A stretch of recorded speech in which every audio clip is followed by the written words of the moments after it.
Good morning, America. For our viewers in the West, winter storm on the move, new video of the Southern California wildfires, and Super Bowl weekend kicks off.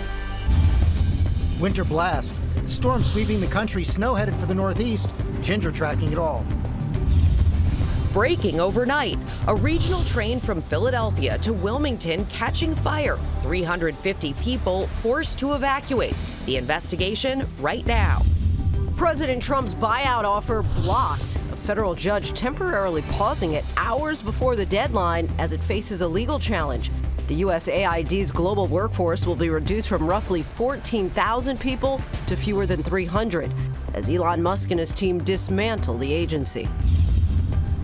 New footage from the wildfires in California. Police department, evacuate immediately! First responders rescuing seniors, what they did as the fires closed in. New this morning, what the FAA is announcing about busy airports with high numbers of planes and choppers in the air. The egg exclusive, 100,000 eggs stolen. We're talking to the CEO of the company, how they're trying to crack the case. And we're hot to go for Super Bowl 59. We're live in Philly, Kansas City, and the Big Easy as the Eagles and Chiefs get ready for their rematch. We worked very hard for this moment and to be the last man standing. We go out there and leave everything we have on the football field. How Kendrick Lamar is preparing to take center stage, and Michael in New Orleans. Super Bowl 59, baby. Gearing up for Sunday, telling us what the players are going through right now. Plus, Stephen A. Smith and Drew Brees both join us live as we get this party started. Live from Times Square, it's Friday. Good morning, America. With everything you need to know about the Super Bowl this morning, we are live in New Orleans. Hope you're all doing well. Yes, we hope you're all doing well. Will Reeve is doing great. He is there for us inside the team's final push to get ready. He also got some great advice, yes, he did, from Michael on the right way to enjoy Super Bowl week. And Rebecca showing that you're a closet Eagle fan. Look at you with your green it's not today. Christmas, it's Super Bowl. And that's where we have Ike Jachi in Philadelphia. Rhiannon and Allie is in Kansas City with some super fans. We'll hear how they're getting ready for kickoff. And we also have some fans of both teams right here this morning for our big Super Bowl party. First, the new storm moving across the country right now after millions of Americans were hit with ice, snow, and severe weather. Ginger tracking it all. Good morning, Ginger. Hey, good morning to you, George, everybody. You know, the southern end of the icy mess that was in the Northeast and New England was severe storms. Nearly 36 severe storm reports, including one tornado that we just learned killed at least 2 people, a mother and daughter in their home. And this ahead of the next storm we're watching. Overnight, the Tennessee Highway Patrol searching through the debris of a reported tornado in Deer Lodge. This after an EF1 tornado with 95-mile-per-hour winds tore through Hart County, Kentucky Thursday. Millions of Americans dealing with the frozen side of that storm from Kansas to Pennsylvania. A dangerous mix of snow, sleet, freezing rain in New England. Cars and trucks colliding. Ice-covered roads and white-knuckle driving. Take your time. Leave enough space between you and the car in front of you. Give yourself enough time to brake. Accidents littering the Massachusetts Turnpike near Boston. This tractor-trailer toppling. In Pennsylvania, trucks and cars stranded, ice encasing trees and taking down power lines in Virginia. And now, another round of winter weather will slide from the northern plains right through the Northeast this weekend. The New Jersey Department of Transport urging people to avoid unnecessary travel. There are winter storm warnings from the Sierra Nevada through the northern Rockies, but it's Minnesota where they're more than 20 inches below average snow-wise that's going to be getting some. And also the winter storm watch for Saturday night from New York City and Trenton, New Jersey, up through Connecticut and even parts of New Hampshire and Vermont. We time it out here. Saturday morning, it will be Eau Claire to Green Bay with the heaviest snow, maybe like a 3 to 5 or 7 inch. And then here it starts to build up with that moisture. The iciness on the southern end will go through Appalachia again, Blue Ridge Mountains, watch for that. But look at 11 p.m., it really gets going. You'll see a little bit of snow in New York and Philadelphia for the afternoon of Saturday, but it's not until late night that it really becomes thick. And we're talking from the Catskills over the Berkshires, we could be seeing 6 to 12 inches with this weekend hit. And this is a really active pattern. I got to warn you guys, next week, more snow. All right. No. Okay. Significant winter wallops there. Okay, thank you, Ginger. Now to the regional train that went up in flames. Roughly 350 people forced to evacuate when the train from Philadelphia to Wilmington caught on fire. Stephanie Ramos is here with that story. Good morning, Stephanie. Lindsay, good morning. It was quite the scene. The fire on that 6-car SEPTA train happened around 6 p.m. last night. The fire was so intense you could see smoke billowing out of the windows. Overnight, a SEPTA train suddenly erupting into flames. Confirming the train on fire from Amtrak itself. They're reporting they believe the train is still occupied. The train packed with hundreds of riders during the busy rush hour commute. They're fighting the fire from the other side of the tracks. Emergency crews arrived on the scene just outside Philadelphia to battle the blaze. The first car of the train was engulfed in flames. The 6-car train traveling from Philadelphia to Wilmington, Delaware, caught fire around 6 p.m. Passengers noticing a strange odor a short time before. I could kind of smell like this weird, kind of smoky, like a sulfury kind of smell. It was getting really strong. People were really starting to notice it. People were looking out the windows, getting a little, starting to panic a little bit. The 350 passengers were advised to move toward the back of the train before it was eventually brought to a stop. Finally, able to evacuate and get to safety. Crews towed that damaged train away overnight for evaluation as SEPTA tries to determine how the fire started. Luckily, there were no serious injuries. Service was halted for several hours before it resumed just after 11 p.m. Passengers were saying that they were just grateful that workers acted quickly and got them out of harm's way. So grateful for those workers. All right, Stephanie, thank you. We turn now to President Trump and Elon Musk's drive to reshape and slim down the federal government.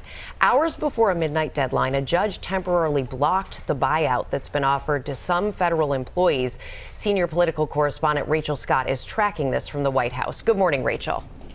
Rebecca, good morning to you. And at least 60,000 people opted into this buyout program from the federal government. But this morning, the judge putting that on pause right before the deadline. It's prompting widespread confusion for those who want to resign and those who want to stay on the job.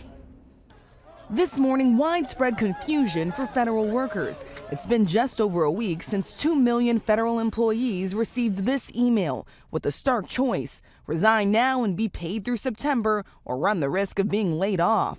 It's just all kind of a mess. Shonda Loader, a mother of 2 in Kentucky, works for the Department of Veterans Affairs. She took the offer, but hasn't gotten any clarity since. Everyone is they're all shooken up and they're all scared, and it was very much a scare tactic, and it definitely worked. The offer now on hold until Monday as a legal challenge plays out.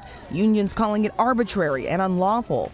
But the administration insisting the program is not being blocked or canceled. We encourage federal workers in this city to accept the very generous offer. Sharia Smith, the civil rights attorney at the Department of Education and a union official, says the offer is flat out insulting. So we're being asked to give up our careers, give up our commitment to the public in a week's time with very conflicting and oftentimes erroneous information given to us. The email's titled "Fork in the Road," the same one billionaire Elon Musk used when he slashed the workforce at Twitter. Now Musk, who last night posted this photo in the Oval Office, and his team on a blitz through federal agencies looking to cut costs. Sources tell us USAID, the relief agency that brings food, water, and health care to victims of natural disasters, will soon have its global workforce reduced from roughly 14,000 people to fewer than 300 employees.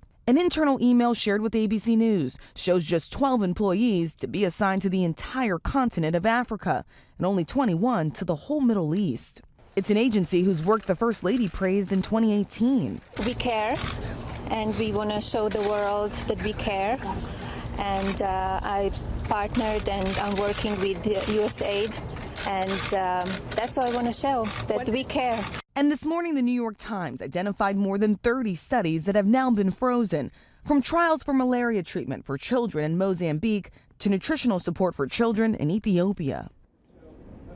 A 25-year-old staffer connected to Elon Musk's Department of Government Efficiency has resigned after the Wall Street Journal reached out to the White House about social media posts they described as racist. ABC News has not independently verified those posts, which have now been deleted, but we are learning that staffer did have access to sensitive information over at the Treasury Department. So now all of this once again prompting questions about who exactly is working for Elon Musk and what they have access to, George. And whether what they're doing is legal. And in the latest In a series of personnel moves that appear to be illegal on their face, the president moved to dismiss the chairman of the Federal Election Commission. Yeah, George, and the FEC was created by Congress to be this independent watchdog over our election system. Well, overnight, the chair of the FEC, Ellen Weintraub, says that she was fired by President Trump in a letter. She is a Democrat, but this is a bipartisan commission, and under law, the president is supposed to first nominate her replacement. In a statement on social media, she says there is a legal way to remove her, and this is not it, George. Rachel Scott, thanks very much. Now, the FAA announcing a review of busy airports with high volumes of planes and helicopters after last week's deadly collision. Trevor Alt has the details. Good morning, Trevor. Good morning, George. So the FAA has been restricting helicopter traffic over the Potomac River around Reagan National Airport since the day after this crash. And we now know that the agency is reviewing not just Reagan Airport, but several others that all have a high volume of mixed traffic between helicopters and airplanes. They want to determine all the risks at those airports. Now, on Thursday, crews pulled the wreckage of the Black Hawk from the Potomac, and senators also met with the NTSB in a closed-door meeting, but they did reveal some information about the investigation. They say the chopper had a crucial navigation system turned off the night of the crash. That chopper was instead relying on radar, which is less accurate. And the senator said this was just a training mission, so there was no national security reason to switch that navigation system off. Now, the NTSB did also confirm the Black Hawk crew is wearing night vision goggles during this training exercise. It would have made flying over the bright lights of D.C. a lot more difficult, Lindsay. All right, Trevor, a lot of complicating factors there. Thank you. Now to body cam video from the first night of the Eaton fire in Southern California, showing first responders rescuing seniors as the flames closed in. Kana Whitworth is in Los Angeles with those details. Good morning, Kana. Yeah, Lindsay, good morning to you. This video is heart-pounding. It's brand new, and it shows Pasadena police saving lives as this deadly inferno closes in. And now this morning, new clues about how it might have started.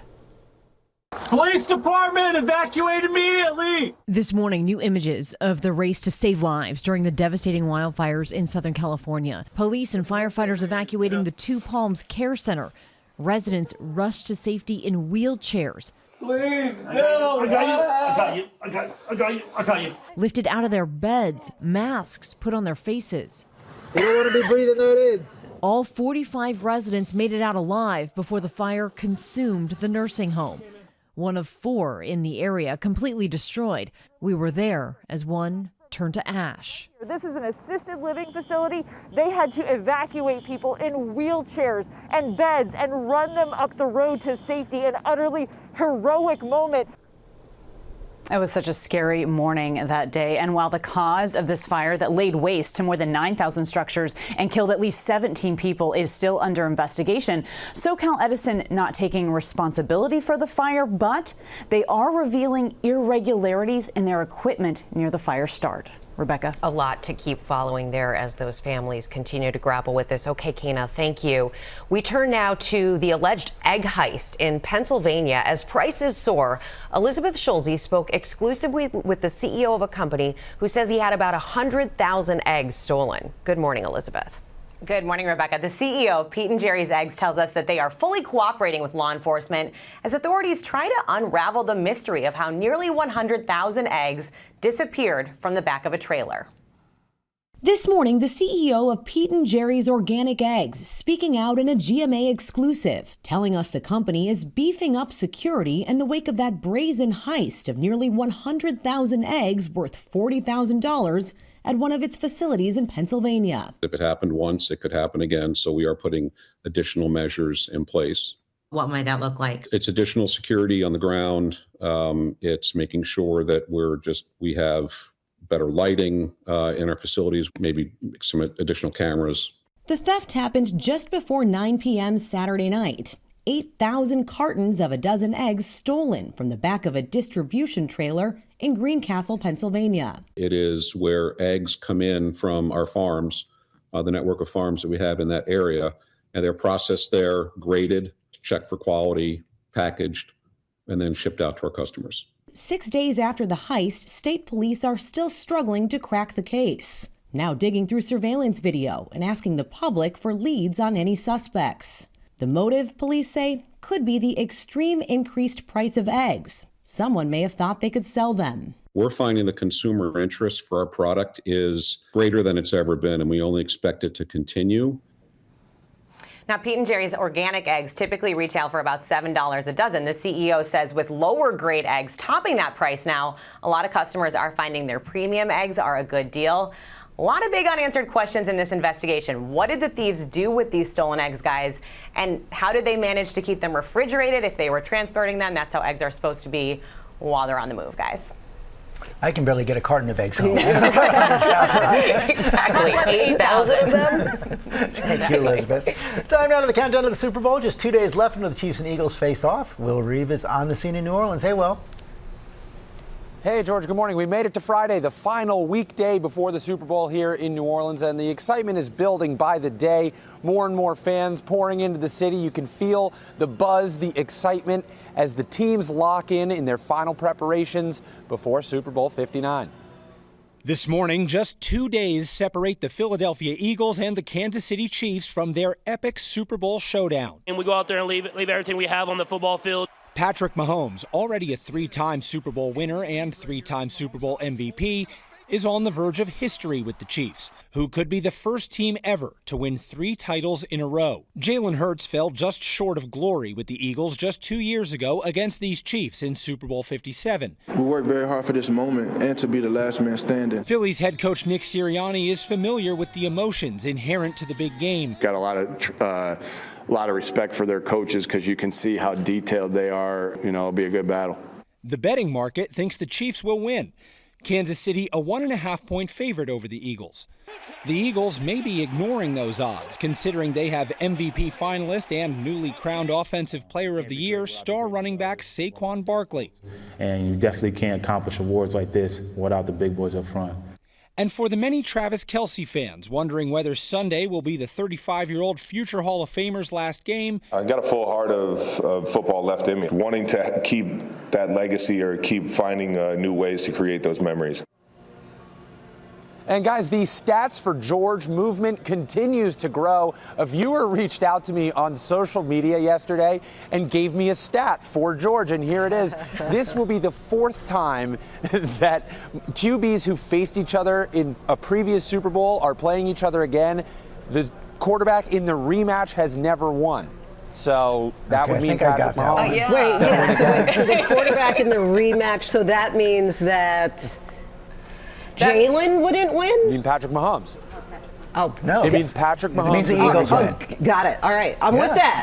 I'm with that stat. Keep the stats coming, guys. Yeah, we love the stats. Okay. Coming up, how Kendrick Lamar is getting ready to take the stage for the Super Bowl halftime show. Plus, our friend Stephen A. Smith joins us live from New Orleans, helping us get ready for the game, the players he thinks are key for each team, and who he predicts will win. And new at 7:30, a priest attacked in the middle of mass, caught on camera. Lots more Super Bowl coming up. Ike Ajachi in Philly, Rhiannon Alley in Kansas City. We got some super fans there as well.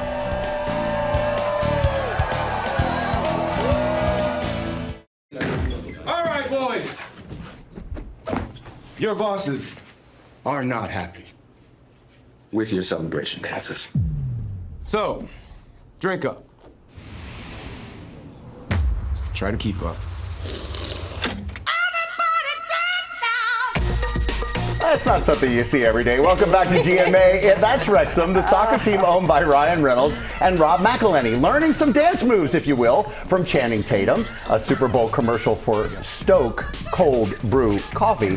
But we've got much more of the same coming up on GMA.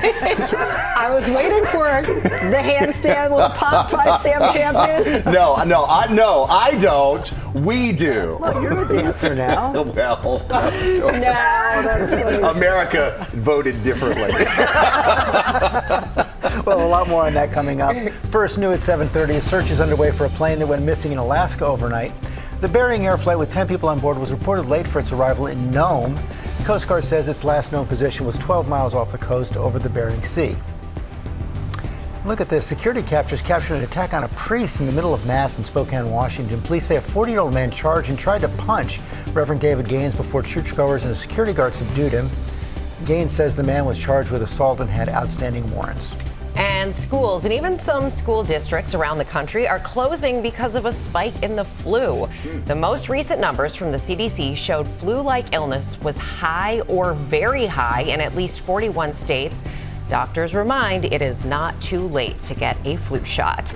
And the NFL honors ceremony took place in New Orleans last night, recognizing the league's top performers of the season. And the highest honor of the night went to Bills quarterback Josh Allen. You see him there. He was named Most Valuable Player of the 2024 season. This is the first MVP win of Allen's career.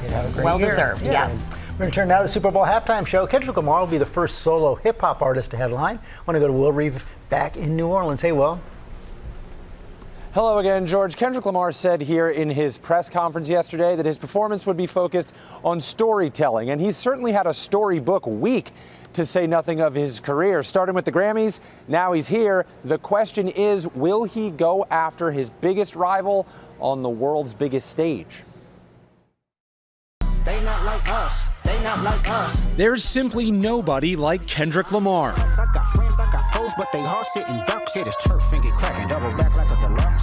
For 13 minutes on Sunday night, the hip-hop superstar will be at the center of the sports and entertainment universe. His singular talent on display at the Apple Music Super Bowl 59 halftime show. I'm usually playing some Isley Brothers just to calm not my nerves, but calm my excitement. The 37-year-old, fresh off a sweep at the Grammys, promising a performance of storytelling, showing off his deep L.A. roots. You know, whether it's a war tour or whether it was 500 people at Key Club, I've always had a form of that. So I like to always carry on that sense of, make people listen, but also see and think a little. Kendrick will be making halftime history as the first solo rap artist to headline. It is such a treat to see hip hop take center stage. There are people who have worked 30 plus years in their career to get invited to that stage. And Kendrick, pretty much cut that time in half. Now I've been thinking about a guest performance. And we know there will be at least one guest performance. Kendrick's frequent collaborator, SZA.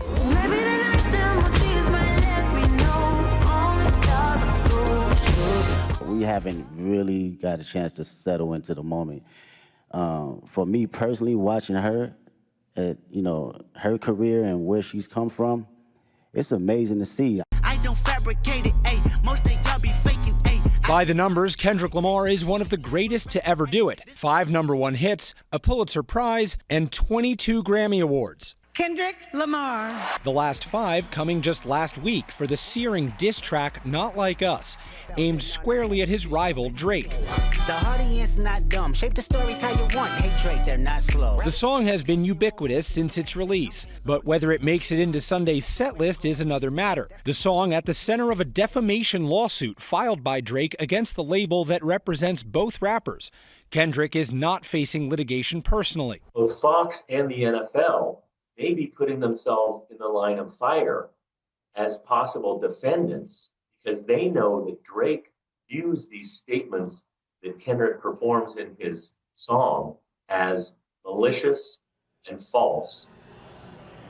The set list is, as always, under wraps, but we will all find out together what Kendrick Lamar performs. If he does indeed go with Not Like Us on the world's biggest stage, that'll be about as viral and big a moment as is possibly imaginable, guys. Yes. I think he has to do it. I really, it's dangerous, but I think he's got to do it. You know what would be even more viral? If Drake shows up and joins him on stage, Will. That's not going to happen. So you're saying there's a chance. Now with Stephen A. Smith of ESPN's First Take and the Stephen A. Smith Show joining us with his take on Super Bowl 59. He's at the Super Bowl Experience in New Orleans. It is great to see you, Stephen. So great to have you with us. Good to see y'all. This is going to be a rematch of 2023. What are you expecting? Yep.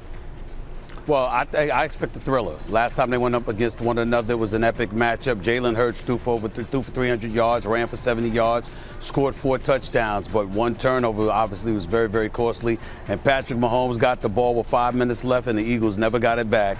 And they won the Super Bowl championship by a field goal. So that's the kind of epic matchup you would expect this time around. This time around, the Eagles are the #1 defense. They've got a superstar, Saquon Barkley. They've got an offensive line that averages 6'6", about 320 pounds or so. Whoa. They're massive. And so you've got to go up against that if you're the Kansas City Chiefs. But the Kansas City Chiefs have Superman. They've got Patrick Mahomes. He's one of the greatest ever, one of the top 2 greatest quarterbacks in history.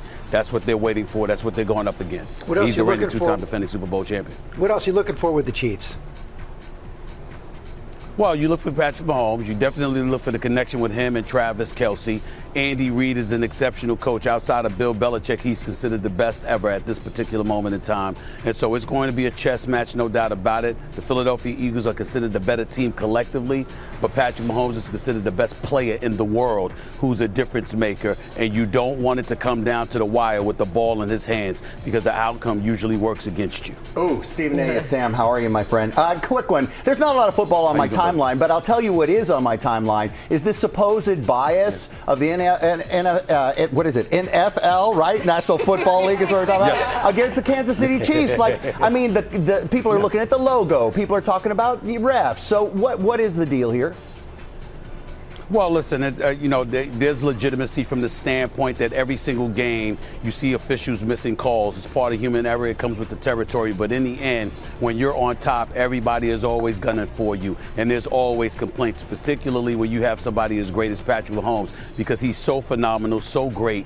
You have to play to near perfection to have a chance to beat him come playoff time. Remember, 7 years as a starter for the Kansas City Chiefs, 7 division titles, 7 trips to the AFC Championship game, 5 Super Bowl appearances, 4 thus far until Sunday. He's won 3 of them, and he's on the verge of potentially winning his 4th Super Bowl in only his 7th year. That's how great he is, and that's the kind of greatness we're talking about. You're always going to have complaints when you're going up against somebody that great. So if you have the Chiefs actually make history and get this three-peat, do you think at that point Patrick Mahomes eclipses Tom Brady as the greatest quarterback of all time?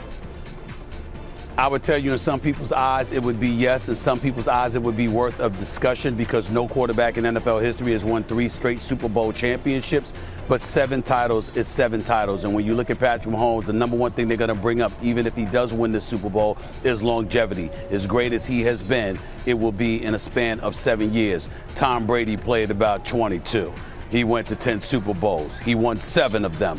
That's pretty hard to eclipse, but if anybody can do it, you're looking at the man right there. It's Patrick Mahomes. That's who everybody's thinking about. Wow. Ready to make a prediction? No, not yet. I'm still thinking about it. It's fluid, George. It's fluid, but I will tell you, I will say this to you.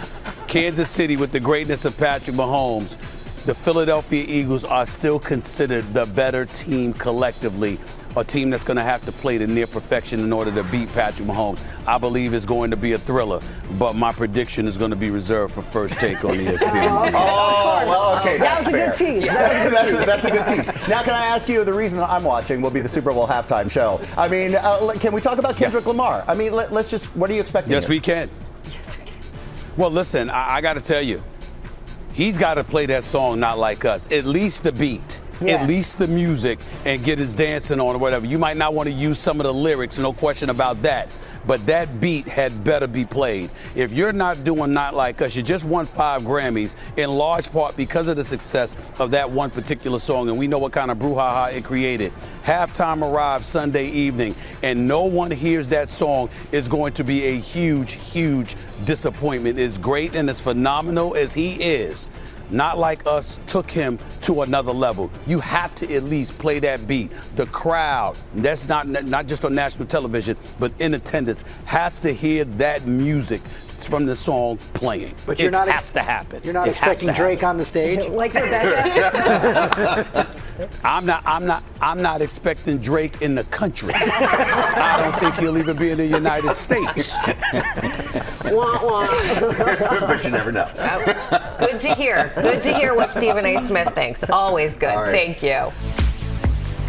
Grab a fresh cup of coffee. You guys ready for Play of the Day? We are ready. Let's check in. We're all over the country right now. So back with our Play of the Day. And in addition to the teams, Chiefs and Eagles, the fans are facing off as well, whether it's here in New York City or in Kansas City or in Philly. So let's start, I guess, in Kansas City. Rhiannon, we've got you first. Rhiannon, I feel like you've had breakfast there every morning this week. And I don't think they really serve breakfast. Listen, I am the official Kansas City correspondent, and I am happy about it. Good morning, guys. That's right. We are here in Kansas City for this final Red Friday. We are so excited. We're live at the Peanut, a Kansas City institution with the NFL's best fans. Now, this is the Chiefs' 5th trip to the Super Bowl in 6 years, so you'd think they'd be used to it by now, but I have to tell you, they are not taking anything for granted. Chiefs are just as excited. Fans are just as excited as they were the very first time. And you know what would make this win extra sweet for fans? It's back in New Orleans, and the Chiefs' very first Super Bowl win back in 1970 was also in New Orleans. Mike Garrett here was on that team. He was instrumental in that win. He brought some of his family and friends here. We're so excited. And guys, we're going to introduce you to a family with a house divided. Sam, it kind of reminds me of you and me because we're divided. I heard you pick the Eagles to win.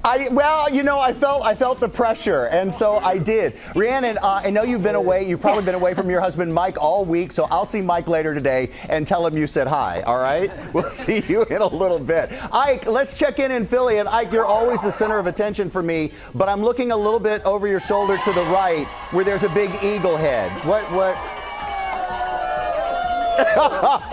Yeah, listen, let me tell you something. These Eagle fans, they don't mess around, okay? They are ready for this Super Bowl. We're at McGillen's Old Ale House, one of the oldest bars. And I gotta tell you right now, there's one thing on the mind of everyone here, and that's a little fly, Eagles, fly. Let me hear it. Fly, Eagles, fly, on the road to victory. Pretty good, guys.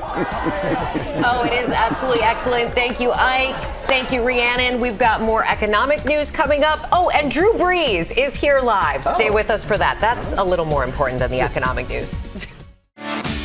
Good morning, America. It's 8 a.m. Winter blast. The new storm sweeping the country. Snow headed for the Northeast. Ginger tracking it all.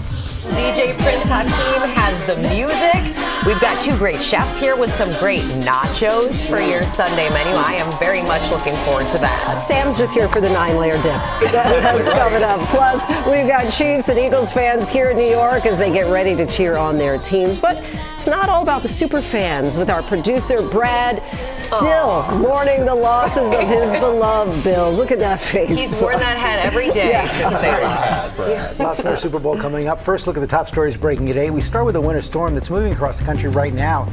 It comes after millions of Americans were hit with ice, snow, and severe weather. Ginger's tracking it. Good morning, Ginger. Hey, George. Unfortunately, we learned this morning that at least 2 people were killed, a mother and a daughter, in Deer Lodge, Tennessee, in a tornado after sunset last night. And so they've got several injuries that they're dealing with there, too. And this was all part of the winter storm that encased trees and power lines. This is about an hour west of Washington, D.C., and the roads were a mess into New England. But now we've got our eyes on the next storm because a new one's coming for the weekend. Minnesota, Wisconsin going to pick up anywhere from 4 to 7+ inches. And then a winter storm watch is in place for all of Long Island, New York City, Trenton, New Jersey, up through the Catskills and the Berkshires. It looks like the heaviest snow is going to fall somewhere in that higher elevation north of New York City. But look at this. As the moisture comes together, there's even another icing event possible through the Ohio River Valley into Pennsylvania and Appalachia there. And the timing is late Saturday. So a lot of people out and about on Saturday night. Please be extra safe into early Sunday morning. It's going to be very snowy around here. We're looking for high totals in the ½ foot to almost a foot range. A lot of people need the snow back here, big time snow deficits, but this is one of many to come, Lindsay. Got to be careful on those roads this weekend, Ginger. Thank you. Now to the NCAA. Following the Trump administration's lead in banning transgender athletes from women's sports, President Trump signed an executive order Wednesday prohibiting transgender athletes from competing in women's sports at federally funded educational institutions. The order is based upon the administration's interpretation of Title IX, the 1972 civil rights law banning sex discrimination at federally funded schools. The NCAA's previous policy allowed each sports governing body to decide participation rules. The new policy is effective immediately. We turn now to the January jobs report this morning, and Elizabeth Schulze is back with which industries have the strongest job prospects. Good morning, Elizabeth. Hey, Rebecca, this jobs report tells us that employers kicked off the new year on a more cautious note when it comes to hiring new workers. 143,000 jobs were added to the workforce in January. That was fewer than expected, and it does mark a slowdown from the very strong 307,000 jobs back in December. So if you look at the industries where the most jobs were added last month, they were in healthcare, retail, and social work. This report does not yet capture job losses in the federal government from the Trump administration's severe cost-cutting steps.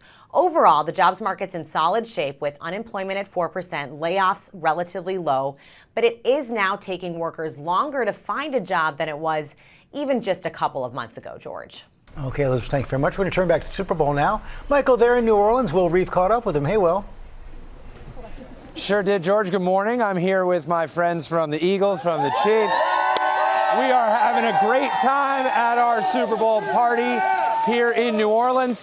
Nobody knows the Super Bowl better than Michael Strahan as a broadcaster, as a player, as a Hall of Fame ambassador. He's got a packed schedule here in New Orleans, but I went and caught up with our guy.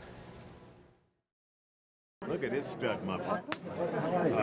So what are the players doing this week?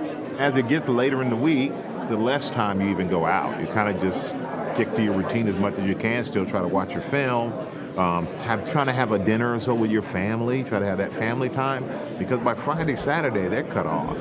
Like for me, I would just say, I love you. That's it. I'll see you after the game, because right now I'm all about the business. I got to go to work. But I think the players are just trying to get their mind, because you're displaced, you're not at home, so you're just trying to get your mind to that point of where you're, okay, get close to the game time and get back on that routine that I need to get on to be successful on Sunday. Whether you're going as a player, as a fan / personality, or here for your job, what do you love about Super Bowl week?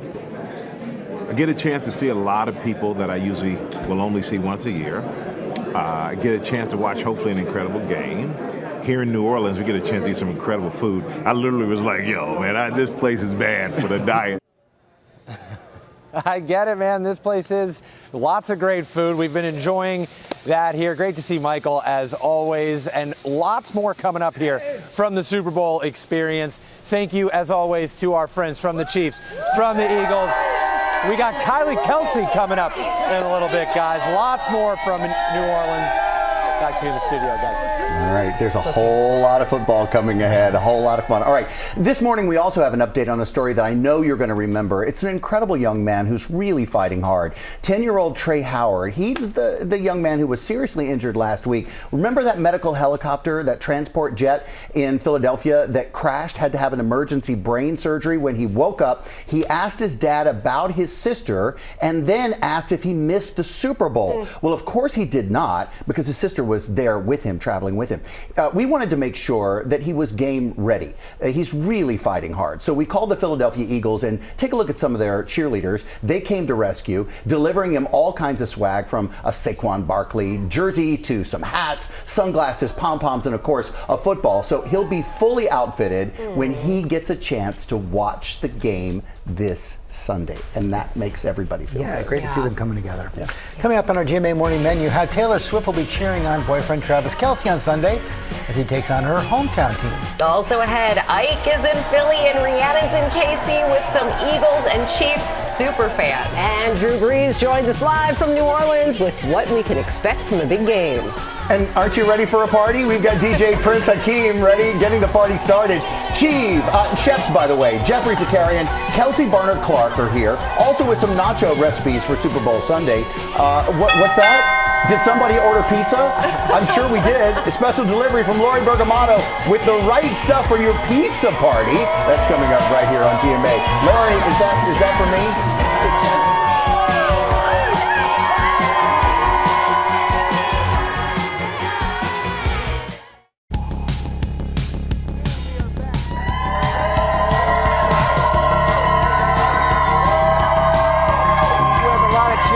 Saw that sign, Go Taylor's boyfriend. That's what our cover story is about. Can they hear you, George? I don't think they can hear a word I said. So let's just go to Morgan Norwood down in New Orleans. Hi, Morgan. Good morning to you, George. Hi, good morning to you. Well, to illustrate Taylor Swift's dilemma here, I've got both teams represented, both the Eagles and the Chiefs. That is the dilemma that she's faced with. Look, she's been seeing red ever since 2012, like her 2012 album, but she's also been dating Travis Kelce, but her dad is a lifelong Eagles fan. So what's a girl to do? Does she go with her hometown, or does she do like I did and go with both? Yeah. She's a mega music superstar, but she can't seem to shake off what we'll call her football era.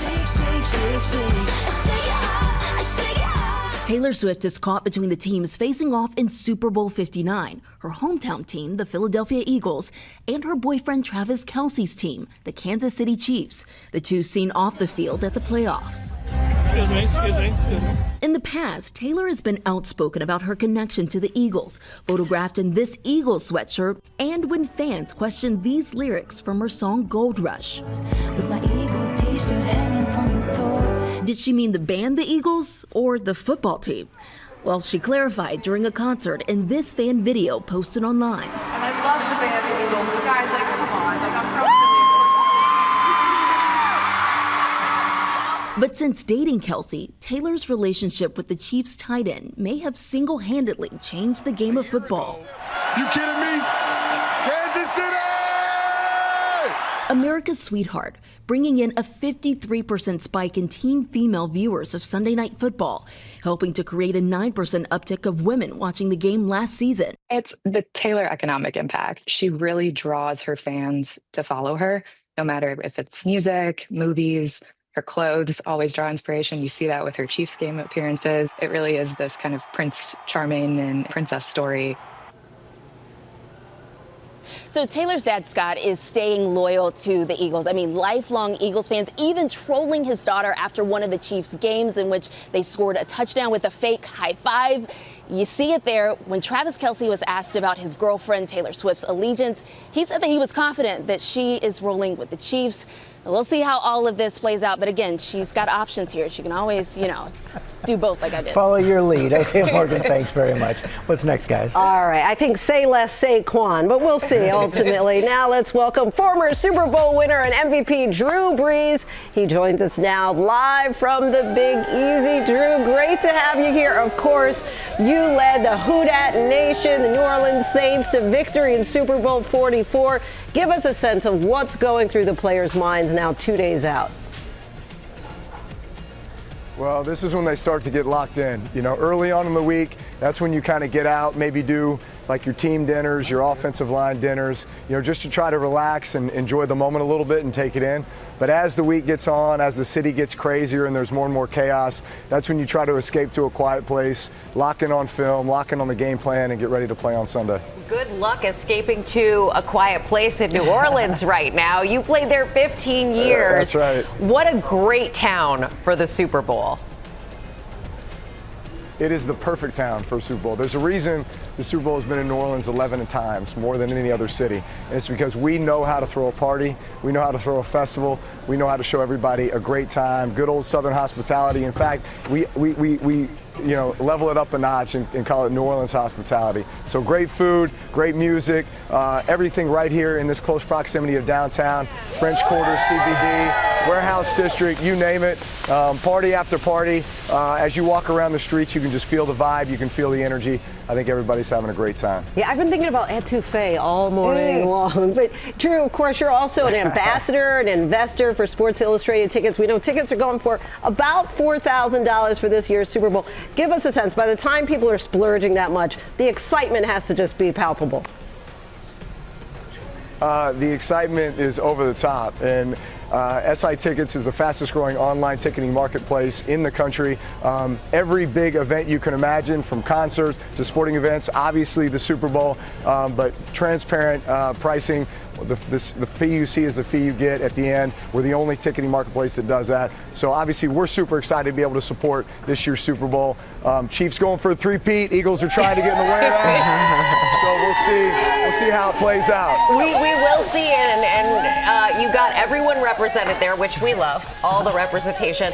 The Eagles are slight underdogs, but of course they have Saquon Barkley. Say less, Saquon. That's right. What makes him such a force, Drew? Boy, he's probably one of the most explosive runners I've ever seen. When this guy gets in the second level, you cannot tackle him in the open field.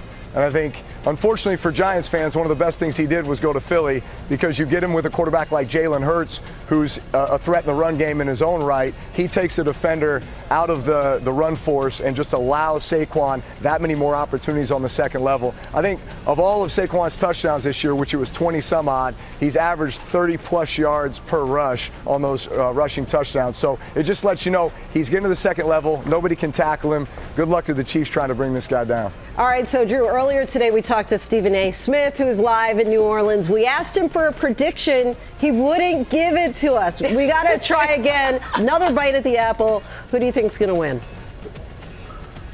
Look, I'm not going to give you one either, but this is all I'm going to say. They're going for the three-peat. Chiefs are going for the three-peat over here.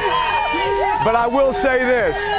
There's definitely a chip on the shoulder of the Eagles. They were in this game 2 years ago. Yeah. They lost to these guys. I don't think that sits very well with them right now. I think they're a better team this year than they were 2 years ago. So if they're going to do it, now's the time. Eagles have something to prove for sure. Fly, Eagles, fly. We're the wrong color today. All right, Drew, thank you so much. All right, Sam, we'll send it back over to you. Football fun, but the Super Bowl isn't the only thing to look forward to this Sunday, ladies and gentlemen. It is also National Pizza Day, but if you're clever, you can work them both into one magical event. And Lori B will help you do that, because we got the right stuff. Oh yeah, we do, Sam Champion. Wait, that even timed out to the music. That was like perfect. All right, Lori, tell me about the pizza ovens. What's up with these two? Okay, so this is from Uni, and if you want to be able to make pizza at home, these are for your backyard or for outdoors. This is a flex, by the way. I got my own pizza oven, is what you're saying. But it is very user-friendly, and I think that's why the Uni has become such a juggernaut of at-home pizza making. So there are two sizes here. We've got for a 12-inch pizza and for a 16-inch pizza. This is the Coda. This one's super cool. The Uni Coda. It is a bit of a flex if you're having a party or something like that. But what people love about these, Sam, first of all, if you know anything about making at-home pizza, you know that high heat is imperative. And these heat up to 950 degrees Fahrenheit. That's going to give you that delicious thin crust with that crispy texture. Which everybody loves. It's also like really airy, right? So these are also, they can hook up to either propane or natural gas. Okay. They're really fantastic. People love how portable they are, and it's restaurant quality pizza at an affordable price. Yeah, so you don't get that temperature Uni in the oven, so got it. Okay. Okay, what about this one? And speaking of temperature, we have the Rockbox oven. So what reviewers love about the Rockbox is that it was designed for chefs. So this, you want to talk about a flex? Oh yeah, this one. Is the flex. Okay, got it. Okay, so the Rockbox, which we got at Home Depot, it's under $500. This is if you want to be like an at-home pizzaiolo, right? Like you want to be making your own, and it comes with that pizza steel. Okay. This also goes up to 950 degrees Fahrenheit. But here's one of the differences. If you have a family, I think this is an important note. Feel the exterior here. You feel how that's like in silicone? Yeah, so it's like rubberized. Right, so that won't get hot to the touch, which is a really nice safety feature. So if you've got your family around, or you've got, that is if you're so entertaining, smart. I didn't even think about it. That is a great feature, and it makes incredible premium quality pizza. So definitely check out the Rockbox. And it looks like something from space. I mean, it's like it's also portable. Like people have also, reviewers told us they brought that camping with them. So if you want to have, if you're glamping, it's my carry-on. There you go. It's my carry-on. Okay, so Sam Champion, I feel like you'll really relate to this. Okay. Have you ever made an at-home pizza, right? Here we have it here. Right. And you've tried to transfer it into the oven and and everything what falls a mess. off. Oh, what have I done? No. Okay, well, we're gonna solve that problem for you with this pizza slider peel. So all I'm gonna do is I'm gonna lift the top here onto my pizza peel. Right. And then watch this. Here it No goes. way. No way. In the oven, out of the oven. I thought for sure that wasn't going to work, Lori. That's great. We have little faith. This is ingenious. It's non-stick, ergonomic, and under $40 and so on much Amazon. Better than that one. All right, what's up here? Okay, so you need kitchen shears. We love a twofer at the right stuff. If it's good enough for Italy, then it's good enough for us. This is how they cut their pizza in Italy. Really? That's Are you right. kidding me? So this is how they do it to be precise and efficient. It won't drag the cheese. It won't agitate the crust. It really is easier. I would never have thought of it, but to strip your herbs, it's fantastic. As Under one $20 does with their from herbs, OXO. And then we can't forget, if you're just starting out, you want to have a pizza night at home, from Williams-Sonoma, their pizza kit. It's got the crust, it's got San Marzano tomato sauce, and a premium exclusive blend of herbs. You can customize it. That's what I'm going to gift to you today. I love that, Lori. I'm taking the oven with me on the plane. Thank you, Lori. These great picks. Find these products or just scan the QR code. Go to goodmorningamerica.com. Okay, we go now to the new docuseries Scamanda, based on the hit podcast of the same name. It unravels the story of a California wife and mother who claimed she had cancer. It's the real-life web of secrets and deception based on the #1 podcast, Scamanda. I'm thankful that I have cancer because I am now surrounded by the right people in my life. A young mother, Amanda Riley, going to great lengths to live a life of lies, deceiving her family, friends, and community into believing she had stage 3 blood cancer for over a decade, scamming hundreds of people out of more than $100,000 to pay for medical bills authorities say she never had. I started donating $500 a month, $3,000, $20,000. The community raised $100,000. ABC News Studios teaming up with podcast creator Charlie Webster and investigative journalist Nancy Moscatello to bring a docuseries that unravels it all. It's going to really bring what Amanda did to life. You're going to be able to see the bandages, the hospital rooms, everything that was done. And it will help you understand how this happened and how she got away with it for so long. You'll also hear from the victims' voices and the journey they've gone on through this as well, the impact it's had on their lives. Some of the victims knew Amanda for the charming, generous, fun-loving mom that was diagnosed with cancer at a very young age. And then there's those that know the real Scamanda, which were other victims. That's part of the betrayal. That's how these people do these things. It's manipulation. It's complicated. It's complex, subtle behaviors. And that leads us to Scamanda. Riley pleaded guilty to wire fraud in 2021. She was sentenced to 5 years behind bars. In December, she was transferred to a residential reentry center in California to carry out the remainder of her sentence. She declined to be interviewed for the series, and new episodes of Scamanda air Thursdays and stream the next day on Hulu. It's excellent. Coming up, we're headed back to Philly and KC with the super fans. You can't touch this. Welcome back to GMA, live from Times Square. And we're getting ready for Super Bowl Sunday right here. DJ Prince Hakeem is right there. And Sam, it's time for your pop news. George, I can't stop looking at that. Yeah, that's Nathan in the little eagle outfit. He's just not getting enough time. All right. I love it. It reminds me of those sharks from a million years ago. Yes. Baby shark. Baby shark. If it's okay with Mom, if you want to bring Nathan over during Pop News, that's amazing. All right, guys, the Super Bowl is so big that Pop News is holding space, if you will, for Super Bowl 59. Nothing is bigger than this. So let's give everybody a better idea of the women supporting the players, or what the internet calls MWAGs, mothers, wives, and girlfriends of the NFL. Now, beyond Taylor Swift and Donna Kelce, Jalen Hurts proposed to his fiancée, Brianna, come on in, Nathan Burrows. First of all, you'd miss how Nathan walks in that thing.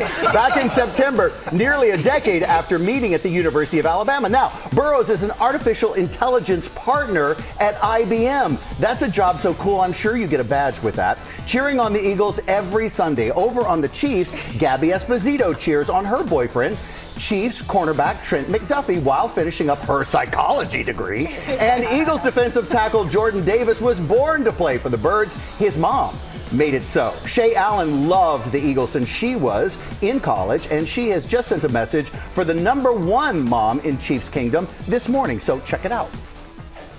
I cannot wait for all the Bird gang to come out here and this New Orleans to cheer on our Eagles 100%. They work hard all year, and we are here to support them.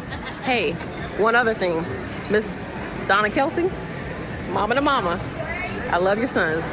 But I hope you have your earplugs on, because, honey, baby, we about to be Go Birds all day. Go Birds, E-A-G-L-E-S, Eagles! And I got that wrong, too. It's Mason, right? Mason, right? Thank you very much, sir. All right. Sam, I know you want to keep going, but I got to ask Mason, how do you get in that? Yeah, exactly. How do you get in that? Can I see? He's not sure. No, but I mean, there's a zipper. I see it. There's a zipper in the back. And you're okay. You can breathe, right? You'll tell us if things aren't well. You're doing great, Mason. Right. All right. You're doing great. All right. Clearly, there's going to be a lot of proud folks in New Orleans this weekend, and we just mean the moms, the wives, and the girlfriends. So now, how about all of you fans? Like Mason, you'll do anything in your power to ensure your team takes home the trophy. The Eagles fanatic is going viral for this dedication to the Birds. Dave Bergner, I think I have that right, has worn a different Eagles jersey every single day of football season. Dave, we're so glad you changed them. We're currently at day 155 now. Ike Ajachi joins us from Philly to tell us about this super fan. Hey, Ike. Thank you, my friend. Hey, Sam, what's going on? I gotta tell you, Dave here, it's not just all about the jerseys and hats. He has license plates, mouse pads, bobbleheads. You have Christmas gear, beach gear, dog toys, garden decor. The guy has so many different types of items. It's all in Eagles green, and you keep it at a place called the Fan Cave. Now, Dave is here with me right now. We're at McGillen's Old Ale House, the oldest continuously run bar in Philadelphia. And Dave, I gotta ask you, how long can you go without any repeats? And what do you plan on doing for the Super Bowl? A repeat in a hat and jersey, I can go over a year. So over a year without repeating a hat and a jersey. Oh yeah, how do you even get all these clothes? That's impressive. Now I gotta ask, there's one thing I've noticed. I've been here for about 2 weeks, and there's one thing I noticed. These Philly fans are phenomenal. Tell me about how great are these fans? Tell me about it. Passionate. It's like the Eagles are the air we breathe. The air we breathe. What else can you tell me about them? Phenomenal. Phenomenal Philly, guys. We got alliteration going on here in Philadelphia all over the place. Guys, these guys are ready. Can I get a go, Birds? Back to you. Now give everybody some coffee. We're also counting down to Captain America, and Anthony Mackie is getting ready to fly. I mean it, into theaters, and I mean it 13,000 feet. That's pretty high up, isn't it? That's pretty tall. All right, the new Captain America taking to the skies with the Air Force's 58th Rescue Squadron, which also, by the way, happens to be the unit that his character served with. Mackie and the pararescue men are geared up at an Air Force base in Las Vegas, jumping out of that plane about 2.5 miles, people. In the air. Captain America Brave New World hits theaters 1 week from today. I need a countdown clock, George. You sure I do. Right here.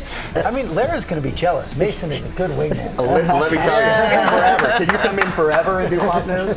Okay, but now with our Super Bowl countdown. Let's go to Rhiannon. Rhiannon, in your hometown of Kansas City. But Rhiannon, we just had an Eagles super fan. I don't know if you could see it, but he stole the show. You've got some work to do. I'm ready for it. I will take on that challenge, Sam. Good morning. You know, I remember your wedding to Rubem, and I know you know wedding vows usually include things like in good times and bad. But what happens when you marry someone who's a fan of a different team? We have Jillian and Brian here, and they are both diehard fans. He's an Eagles fan. She's a Chiefs fan, former Chiefs cheerleader. We're going to start with you, Brian. You're an Eagles fan. What is it like on game day at your house? You guys even included the Chiefs and the Eagles in your wedding vows. Yeah, you know, unless we're playing each other, it's pretty civil. But, you know, this week we're probably going to change that a little bit. Yeah. And Jillian, any bets or anything in your house for the Super Bowl? Not necessarily bets, but it's just so wild. You know, all year long it's fine. We respect each other, NFC, AFC, but Sunday it's going to get real. It's going to get real fast. But we're both expecting our team to win, of course, so giving each other a hard time. You're both ready for it. Brian, what's it like living in Kansas City, being an Eagles fan amongst all these Chiefs fans? Are they nice to you? Yeah, they're good. That's a good fan base. That's why I'm headed back to Philly this afternoon. Oh, he doesn't want to be here for the big game. I don't blame you one bit. I think everyone can agree this is going to be a great game, but these fans know who's going to win. Guys, back to you. That was a good story. That was a good story. Fan. Let's go back to Will Reeve in New Orleans.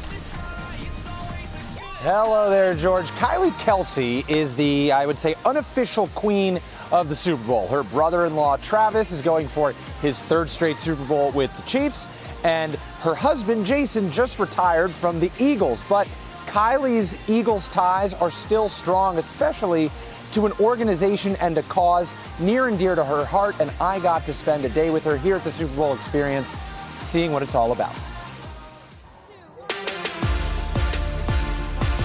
Dakota, you want to take that one?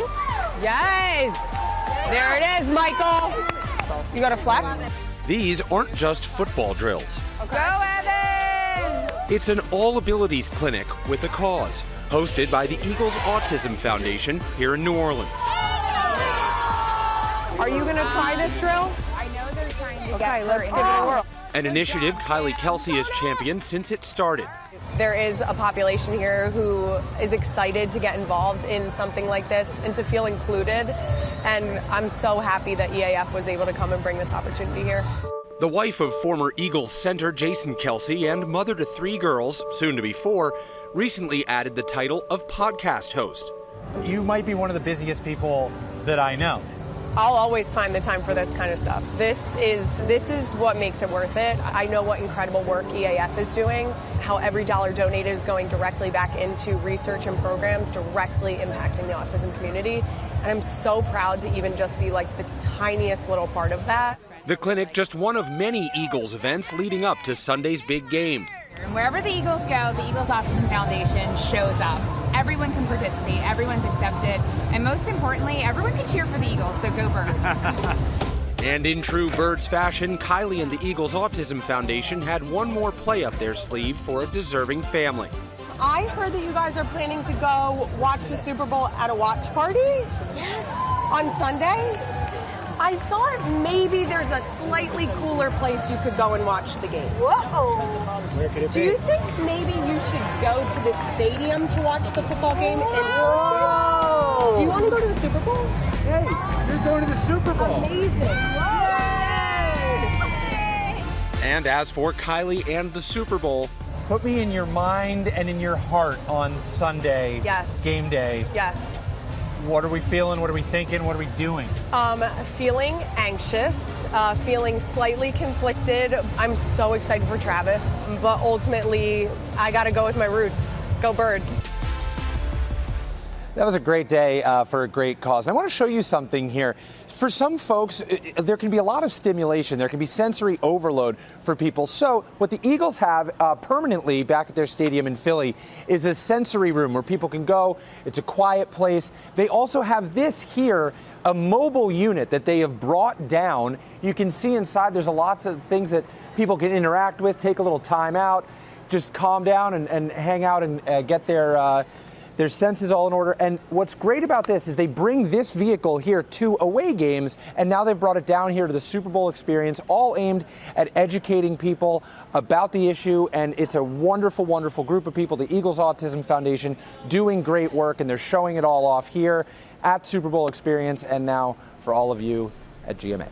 So meaningful and worthwhile. Just one more reason to vote for and to cheer for the Eagles. That's what it tells me. All right. Thanks, Will. All right, let's send it over to Ginger. You should have heard it over here. When Kylie Kelce said go Birds, it was like church because behind me they said go Birds. And also with you. Okay, so Will Reeve is not the only one counting down to the Super Bowl in New Orleans. Michael sent us a message straight from the Big Easy. Everybody, I'm here in the great city of New Orleans ahead of Super Bowl 59, high above this beautiful city, just hanging out, enjoying all the festivities ahead of the big game.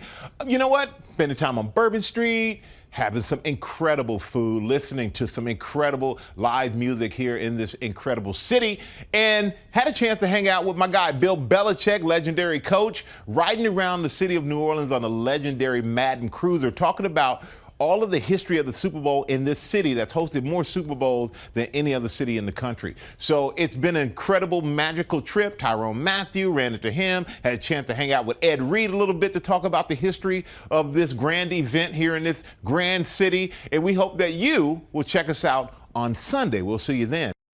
Oh, we'll be watching you, Michael. I'm putting it on my vision board, too. Attend a Super Bowl with Michael Strahan. It'd be smart.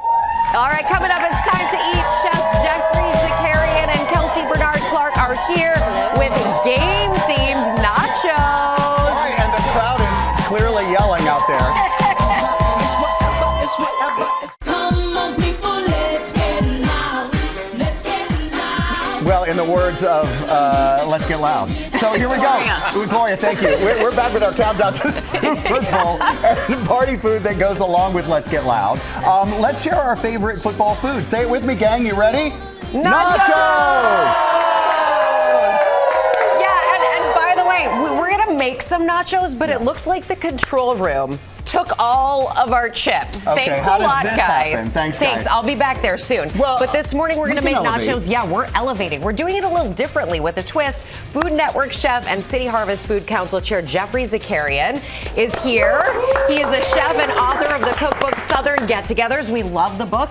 And we have Kelsey Bernard Clark, who's also here to get us game day ready. Kelsey, your son, huge fan of the Chiefs. Yes, your 7-year-old. he And is. Jeffrey, I'm wearing my green today as well. Yes, I am You're too. an Eagles fan, so you got a little something I have for green the in my Eagles dish. fans. This smells great. Kelsey, I can't wait to get there, but this All smells right, great. This is Philly cheesesteak nacho, people. Come on. Do it a little differently. We're doing it a little differently. And you got to get the steak nice and thin. That is so key. Yeah.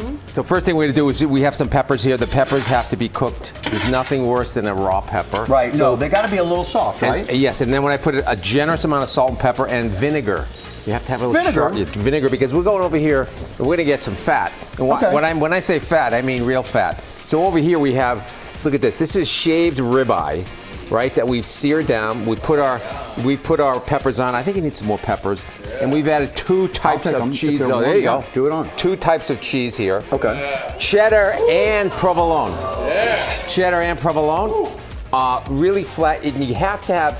The worst thing is a nacho where the cheese doesn't melt. This is- The cheese, Please any melt nacho, the the cheese. cheese has to And, get down. and I like the little crusty part on the edge with the cheese. All right, I like and that then too. I put a little extra cheese on it. But this is my secret here. I know they're eating all the chips. These are, I'm from New York. These are bagel chips. Nice. Come on. What's wrong with that, huh? I think you could use real chips too. You could, but bagel You chips are really you cool. want it, but it's nice. It's nice. I like it. I like so your style. we are just, look at this. All right. We don't mess around here in And New you York. do that later in the process too, right? So they don't get soggy. Yeah, you don't want them soggy, so you want to make sure the last minute you put them on this. Jeffrey, this is delicious. We're not done yet, Sam. What's up? What do we do now? We have pepperoncini on top of that. Oh, to spice it up. Yes. These And are, then some scallions. I'm stealing these something. are very clearly typical nachos. Nacho. Just Very had good. to go there. Very good. And Jeffrey, you're also working with City Harvest. I have a lot of Yes. dear friends who work with the organization. Yes. They do wonderful things in addition to making beautiful food for the community. Talk a little bit about that. Well, City Harvest is the largest rescue agency of food in New York, and we've been around for 35 years. We distributed 100 billion pounds of food last year to 2.5 million hungry New Yorkers. Huh? That would have gone to waste. It would have gone to waste, and 55% of it is fresh vegetables, which is shocking. that's amazing. So we actually get all this food, and That's so great. from people who give it to us, from the great companies like Costco, Walmart, whatever. They give us their food. We reject a lot of it. The stuff that's not good, we send it back and say, give us more vegetable, people. Come on. Okay, well, we're not rejecting any of this. No, we're Kelly not. has her own take on this, and you've been hard at work this whole time. Listen, tell us about yeah, it. I mean, someone has to do this. So Someone's got to do right? it. I definitely went Southern. Super Bowl's in New Orleans. What if you had to pick one dish from New Orleans that you could the po' boy. The po' boy. Exactly. So I'm going And there shrimp are po' 100, boy. but that's the one. yes. Yeah. This is super classic ingredients from the po' boy. The real kind of tricks here are like when you marinate your shrimp, you want to have like pickle juice, hot sauce, buttermilk. Pickle juice to marinate. yeah. I like that. I like that too. Adds That that was a surprise, acid, it too. brightens it up. So super easy. And then the other secret thing I will tell you is when you have your dredge, Cajun seasoning, but add cornstarch. It Your makes it drudge. Super, okay, so super people who crispy. don't speak the language, drudge is? The flour mix. The flour The breading. mix. The breading. Drag it through, You right? drudge it through. Yeah, so magic of TV, we're done. How about Yeah, that? well done. So these are not technically your classic nacho. This is Oh, on a that's French why they bread took all the crostini. chips off the table, because neither one of you guys, okay, I like it. I mean, y'all said Right. to bring it, so we are not just messing It's around here, special. y'all. Yeah. You make it special. Okay, so you just want to pile on. You can do shrimp, oysters, crawfish, whatever. You do whatever you want to do is fine. So it's the classic ingredients of a po' boy on the French bread. Lettuce, tomato. Enjoying that, I'm Sam? good. Okay. Sam's eating. I while got you're you cooking. ready already. Thank you so much. While I make the magic happen.